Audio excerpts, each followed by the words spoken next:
Lynch, we hope Brock Purdy is back for training camp. Shanahan, it could be week 4. Kyle Shanahan said, we'll see in 3 months if he's ready for camp or not. It'll be a 4-month or 6-month recovery. Actually, he said 6 or 8 months. 6 or 8 months. There's a couple of different quotes out there, but 6 or 8 months. He could either be ready for camp. He could be ready for week 1. He could be ready for week 4 at the latest, is the way Shanahan said it. So could go anywhere from 6 to 8 months. 3 months after surgery is when they kind of get an idea of how he's doing. Well, put it this way. Week 4 is usually right around October. That means it's 10/1/23. We're still in the month of 3. That's a long way away. Yeah. Now, I do think John and his little sit down yesterday, Kyle gives me a lot of crap. I'm Mr. Optimistic. I think essentially what he's saying, he's Mr. Pessimistic, and that's kind of the ebb and flow of this. I also think it's easier in John's seat to be optimistic about things, and Kyle, who's, kind of in the trenches with the boys, to be a little like... He has to prepare for the worst scenario, right? Yeah. So it's clear they don't know. Purdy doesn't know. I think they said he was going to come over and see him last night. He just lives down the road in Gilbert. He has an enormous brace on, which clearly, I would imagine you probably put a little bag over that thing when you shower. That it's I was reading about, you do it so it makes sense, right? It's why when guys get their shoulders messed up, they have that thing when you have your elbow, because you can't have it flopping around and re-rip. But to me, it's one thing if the thing holds, and then what it's like when you start throwing. I think the amount of unknowns, it's a very uncomfortable spot. It's more uncomfortable for Kyle, I think, than John in a weird way, because you just have no clue. Honestly, he could be completely fine by, mid-August, be ripping it. There could be a chance he constantly has swelling and stuff, and it's just, we're looking at a guy that, I think you could honestly say worst case, it's just he misses the season. It doesn't necessarily affect his career, but it was just a longer road to recovery, right? I think that's on the table right now. Yeah, I mean, that would be it could have, if you told me that happens, I would say, then there's a likelihood that it does affect his career. You told me he's out for the year with a 6-month injury. I would say, is his arm the same when he comes back? But if 6 turns into 8, all of a sudden you're in November. What if a guy's starting, No, I get it. I would not be if you told me that it is the worst case recovery scenario, I would not be optimistic that he comes back the same player. So that's just my take on that. They've had a ton in their short, maybe not so short tenure, of complicated injuries. Some of them more back surgeries are complicated. Jalen Hurd. Knee surgeries, tougher maybe with a big person, Javon Kinlaw. But they have had injured guys before they acquired, though. Injured guys before. The D Ford thing. But they've had a long list of don't put all your eggs in one basket, guys. And unfortunately for them, the guy who is their clear-cut starting quarterback is the guy in that position now.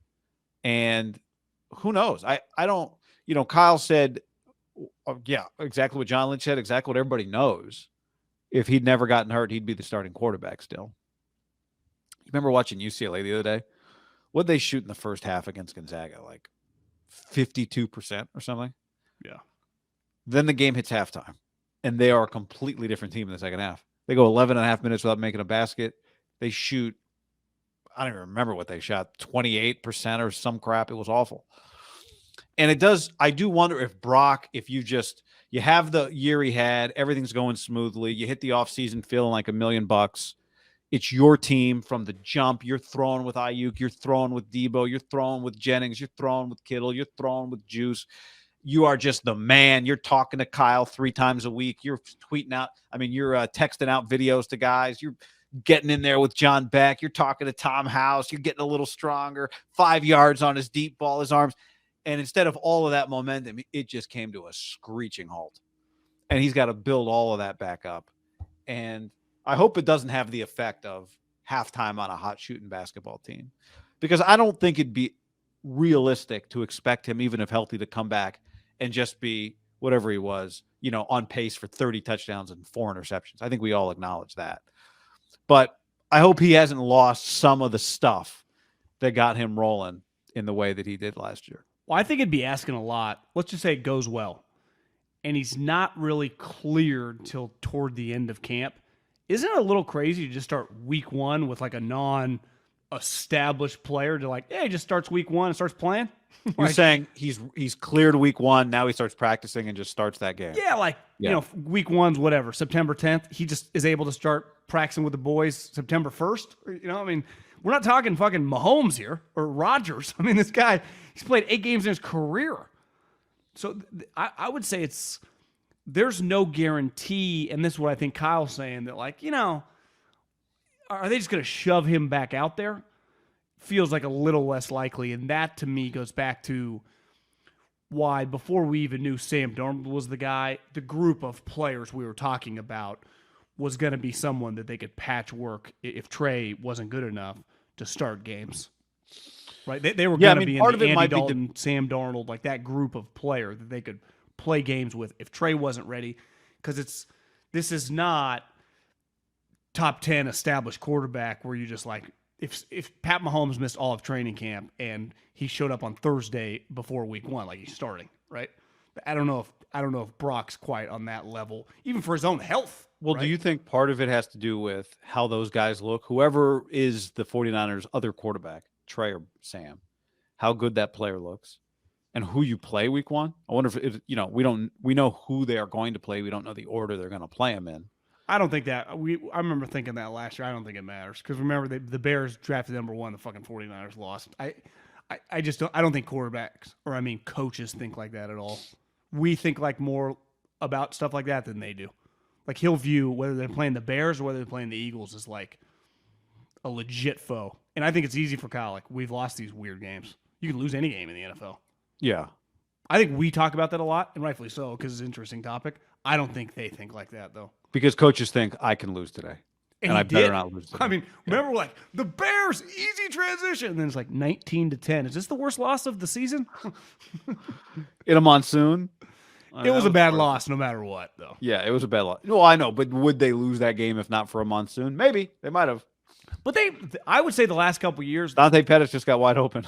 Well, they've won some crazy games, big games. They've lost some Falcons, Bears. I think Kyle's lost enough weird games. Last year's Broncos game was not in a monsoon. I don't think it will have any bearing on, whether, like, oh, they're playing. This defense was the number 2 defense last year, because he'll just be like, well, every year's new. They might suck. They might be good. Who knows? You just have no clue. So Brock Purdy gets cleared. I wonder if they would play him in a preseason game if he got cleared really close to the season. Yeah, I don't. I would say that, Rodgers practicing with the Jets probably will be the biggest storyline of the NFL training camp. I do think Brock Purdy's situation, the Niners quarterback, like just how it's kind of coming to fruition with Sam, Trey, and then like Brock's health is going to be, we're going to talk about it nonstop, but I would say it's going to be one of the bigger stories in the NFL, don't you think? Yeah. Yeah, it's been one of the biggest stories of the 2 days of the league meetings. Part of it is the third guy is famous too. Yeah. Darnold. It's not Sudfeld or something. It is. I didn't even think about that. This is the first, like they've done, rehabilitation projects at other positions, obviously. They've signed free agents at other positions that have worked, that haven't worked. This is the first kind of like former guy, failed, still pretty young. Still young. Yeah, that's part of it. Who still should be at his physical peak. This is the type of shit you get a lot of credit. This is when, part of the reason Andy Reid got a lot of credit, and really became one of the main coaches in the 2000s. He didn't win a Super Bowl. He was doing a lot of like Donovan McNabb sneaky got hurt more than you think. And there were a lot of wins with guys like old Jeff Garcia, young Feely, like just some random. Yeah, and Kyle's had some of that, right? That's what. Did he win any games with Kevin Cobb? Yeah, a couple. Did Kevin Cobb go like 6-1 or something? Didn't he get off to a hot start? I think he played a decent amount the year before I got there, but when he got there, he got KO'd in the first game. Michael Vick came on and boom, almost won the MVP. 2 years previously, he was in Leavenworth. Like that, you do stuff like that with, At the time, Michael had been written off, rightfully so. I mean, been in trouble, but also like, this guy's still going to be able to play in the NFL? Right? Yeah. And I'm just saying that's the type of stuff with offensive coaches. And what did he get to inherit? Shady McCoy, Jeremy Maclin, Brent Selleck, Deshaun Jackson, Jason Peters. Like, it was it wasn't like Haberman Middlecoff out there on the outside. It's kind of like this. I'm not saying that Sam Darnold's like comeback player of the year, going to be the Niners full-time starter, but this type of stuff does happen. It's a real story. Yeah. Sam, and it's a real story because of what you just said, Sam's age, and because of how bad the teams and situations he played for are. And the unknown of, like, if I was a betting man right now, I would probably bet against there's a pretty serious injury. You're also taking it like you're not winning the Super Bowl in week 1. As we know, the Niners lose that game sometimes. Like, I would say Brock Purdy's not there week 1 out of precaution / I just don't see him ripping it all over the place like August 15th. Do you? No, I think that'd be more hopeful. I would call that hopeful, not even optimistic. I'd call it hopeful. Now, I think the reality usually is somewhere in between the extremes. And, the reality is the most likely scenario is probably that he's not back at the very beginning, but he's also back, 3 weeks before week 1. That's probably the most realistic scenario. Yeah. Right? I was always, who do you put in with your backup tackles in the third quarter of a preseason game if all of your quarterbacks could be your starter? You need a fourth guy to just take a beating. Yeah, I mean, I think Trey Lance is going to play a lot. How's he not going to play a lot in preseason? Because I would say this, like, the practice is very important for Sam, but, like, do preseason games matter? Like, I do think these reps new for team, Trey Lance, new offense, new teammates. Like, to me, Trey Lance is getting, like, halves. First halves. I mean, it's not like Trent's playing anyway. So Kittle ain't dressing.